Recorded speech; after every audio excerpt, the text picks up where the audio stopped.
পুলিশকে হেনস্থা, অপরূপা পোদ্দারকে ফের তলব করা হয়েছিল এবং সেই সময় অনুযায়ী ইতিমধ্যেই অপরূপা পোদ্দার তিনি হাজিরা দিলেন।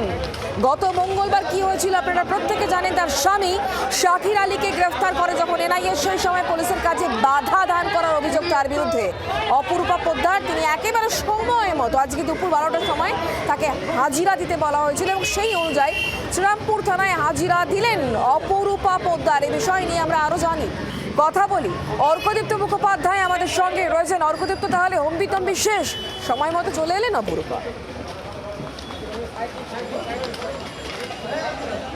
একদম সময় ধরে ঘড়ি কাটা 12টা বাজতেই একদম সরাসরি শ্রীরামপুর থানায় প্রবেশ করলেন অপরূপা পোদ্দার। 12টার সময় তার টাইম ছিল এবং সে একদম 12টাতেই তিনি প্রবেশ করেছেন। রীতিমতো লয়ারের ড্রেসে তিনি উপস্থিত হয়েছেন শ্রীরামপুর থানাতে। এবং দেখো, যে ঘটনা মঙ্গলবার ঘটেছিল, যার পরে সুমোটো কেস ফাইল করে পুলিশ এবং বুধবার তাকে সমন করা হয়। বুধবার তিনি চলে যান ব্যাংশাল কোর্টে।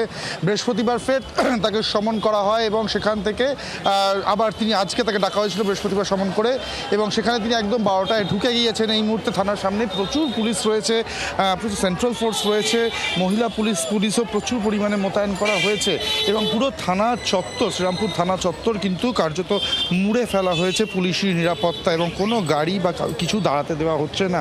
এবং এখন দেখার এই তাকে যে ডেকে পাঠানো হয়েছে, জিজ্ঞাসাবাদ পর্ব কতক্ষণ চলে। কারণ যে ঘটনা ঘটেছিল মঙ্গলবার দিন, যেদিনকে এনআইএ অ্যারেস্ট করে শাকির আলীকে এবং সেই সময় তিনি বাধা দেন পুলিশের কাজে, এই অভিযোগ প্রাথমিকভাবে তার বিরুদ্ধে ছিল এবং তখনই কিন্তু সেই দিনকেই তার বিরুদ্ধে সুমোটো মামলা দায়ের করে পুলিশ। এবং তারপরে একদিন হাজিরা এড়ালেও ফের যখন দ্বিতীয়বার সমন পাঠানো হয় তাকে, আজকে তিনি হাজিরা দিতে এসেছেন। আবার বলছি, উকিলের বেশে একেবারে তিনি উপস্থিত হয়েছেন। এবার দেখার কতক্ষণ আধিকারিকরা বা পুলিশ অফিসাররা তাকে জিজ্ঞাসাবাদ করে এবং জিজ্ঞাসাবাদের পর তাদের পরবর্তী অ্যাকশন কী হয়।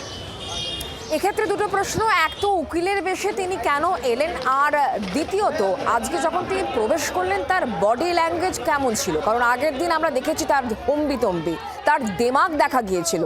আজ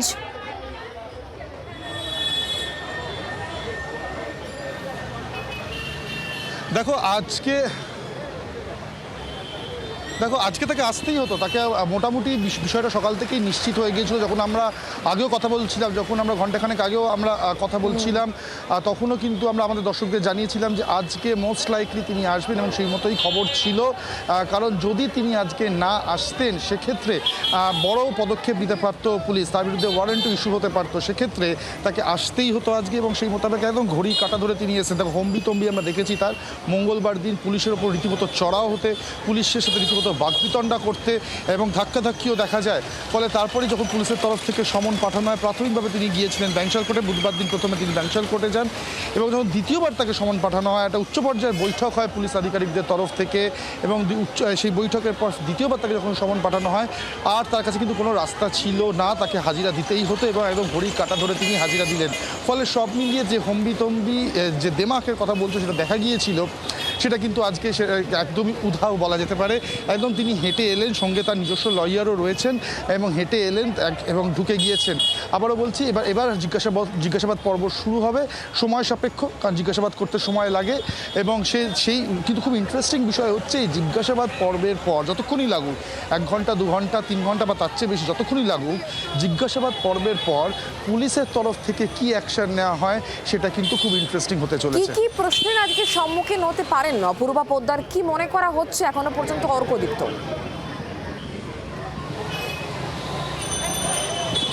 দেখো, শাকির আলীকে যখন অ্যারেস্ট করা হয়েছে, তাকে 2023-এর রামনবমীর ঘটনায়, রামনবমীর দিন অশান্তি ছড়ানোর ঘটনায় এনআইএর হাতে সেই দায়িত্ব যায়। এনআইএ ইনভেস্টিগেশন শুরু করে এবং তারপর শাকির আলীকে অ্যারেস্ট করা হয় এবং সেই বিষয়ে তাকে জিজ্ঞাসাবাদ করা হতে পারে।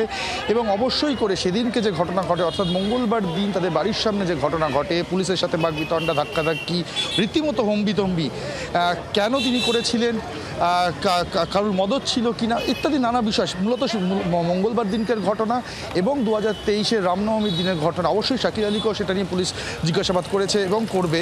তবে যেহেতু অপরূপা পোদ্দার তার ওয়াইফ ফলে তাকেও কিন্তু এই বিষয়ে জিজ্ঞাসাবাদ করা হবে বলেই জানা যাচ্ছে সূত্র মারফত এখনো পর্যন্ত। একেবারে অর্কতে তো তুমি আমাদের সঙ্গে থাকো, দুটো দিনের ছবি দেখাচ্ছি যেদিকে শাকির আলীকে ধরতে এলো এনআইএ, তখন সেই সময় কিভাবে পুলিশের কাজে বাধা দান করেছিলেন অপরূপা পোদ্দার সেই সময়কার ছবি দেখাচ্ছি দেখুন।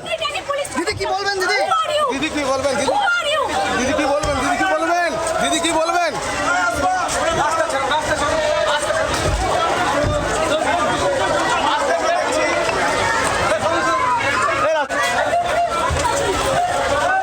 দিদি কি বলবেন? দিদি কি বলবেন? দিদি কি বলবেন? দিদি কি বলবেন? দিদি কি বলবেন?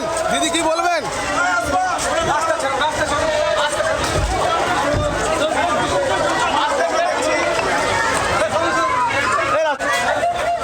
I don't need any police protection. Who are you? এক মহিলা পুলিশ কর্মীর উদ্দেশ্যে বারবার করে কথাই বলছিলেন তিনি এবং তার অনুগামীরা এইভাবেই কিন্তু পুলিশের কাজে বারবার বাধা দিয়েছিল।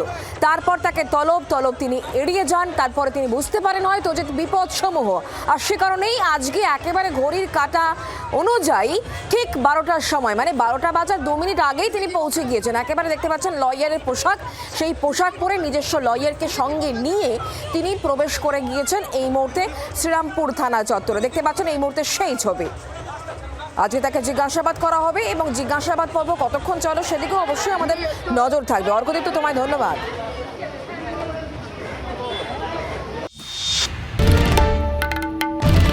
বাংলার আওয়াজ, বাঙালির আবেগ, জি 24 ঘন্টা।